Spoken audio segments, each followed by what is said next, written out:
Hello friends, आपका स्वागत है हमारे चैनल फिजिक्स विद प्रज्ञा में। तो देख सकते हैं आप आज का हमने जो टॉपिक लिया है आपका वो हिंदी ग्रामर का टॉपिक है। देख सकते हैं आप टॉपिक है आपका रूपक अलंकार। तो क्या होता है रूपक अलंकार, कैसे दे सकते हैं इसकी डेफिनेशन जिसमें एग्जामिनर आपको फुल में फुल मार्क्स देके जाए। ठीक है, तो उसका एक फॉर्मूला होता है। ठीक, तो सबसे ज़रूरी चीज़ होती है इसकी परिभाषा, फिर होता है इसका उदाहरण और स्पष्टीकरण। अगर ये तीनों चीज़ आप लिखते हैं तो एग्जामिनर आपको फुल में फुल मार्क्स देगा। ठीक है, तो आज की हमारी डेफिनेशन एक गद्य और पद्य का रूप है। ठीक है, पद्य वाली डेफिनेशन एक दोहे का रूप है। देख सकते हैं आप डेफिनेशन, जहां कहीं उपमेय ही, जब उपमेय ही उपमान बन जाए, जहां कहीं उपमेय ही बन जाए उपमान, जहां कहीं उपमेय ही बन जाए उपमान, जब उपमेय ही उपमान बन जाए, हो समानता अति घनी, और समानता इतनी घनी हो कि पहचानना मुश्किल हो, तब क्या होगा रूपक अलंकार।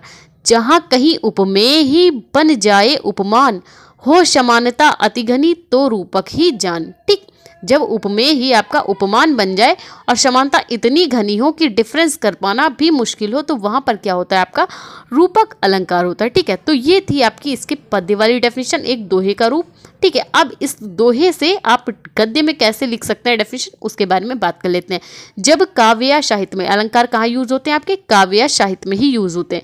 जब काव्य या साहित्य में दो समान रूप वाली वस्तुएं, ठीक है, जो एक जैसी दिखे, समान रूप वाली वस्तुएं तथा समान गुण प्रदर्शित करने वाले शब्द, समान रूप से वाली वस्तुएं हो या समान गुण प्रदर्शित करने वाले शब्द हो, एक ऐसे प्रतीत हो कि उनमें अभिन्नता हो, यानी उनमें डिफरेंस कर पाना मुश्किल हो। ठीक है, ऐसे प्रतीत हो कि उनमें डिफरेंस कर पाना मुश्किल हो, वहां पर क्या होता है रूपक अलंकार होता है। क्या होता है रूपक अलंकार होता है। तो पहचानेंगे कैसे आप रूपक अलंकार को, तो उसके लिए भी हमारे पास एक चीज़ है। ठीक है, अगर आप एग्जाम्पल अच्छे से समझते हैं तो समझेंगे तो डिफरेंस कर पाना आपको ज़्यादा सिंपल होगा कि इसमें रूपक अलंकार में जो अभेद होता है वो क्या होता है। ठीक है, कि ऐसे गुण अभिन्नता वाले गुण प्रदर्शित करें, समान गुण वाली वस्तुएं या कोई भी शब्द कि उनमें भिन्नता कर पाना मुश्किल हो। ठीक है, तो वो कैसे होगा, तो एग्जाम्पल के माध्यम से समझते हैं। तो देख सकते हैं आप, पायो जी मैंने राम रतन धन पायो, इसका पहला एग्जाम्पल है पायो जी मैंने राम रतन धन पायो। तो राम रतन यानी हीरा, अनमोल हीरा।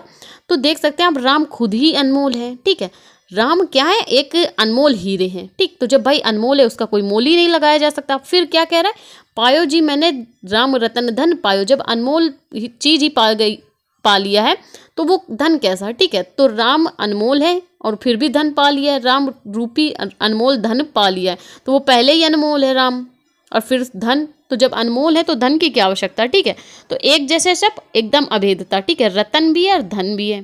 ठीक, एक जैसे शब्द और उनमें रूपक क्या होता है कि उनमें अभेद कर पाना मुश्किल हो। भेद रहित उपमेय में उपमान का भेद रहित आरोप छुपा होता है। नेक्स्ट एग्जाम्पल देख सकते हैं आप, चरण कमल बंदो हरि राई, हरि के चरणों, कमल रूपी चरणों की वंदना की जा रही है। ठीक है, कमल रूपी चरण यानी उनके जो पैर हैं वो बहुत सुंदर है, कमल के समान सुंदर है, यानी समानता, इतनी गहरी समानता कि उसमें भेद कर पाना मुश्किल हो। ठीक है, तो रूपक अलंकार।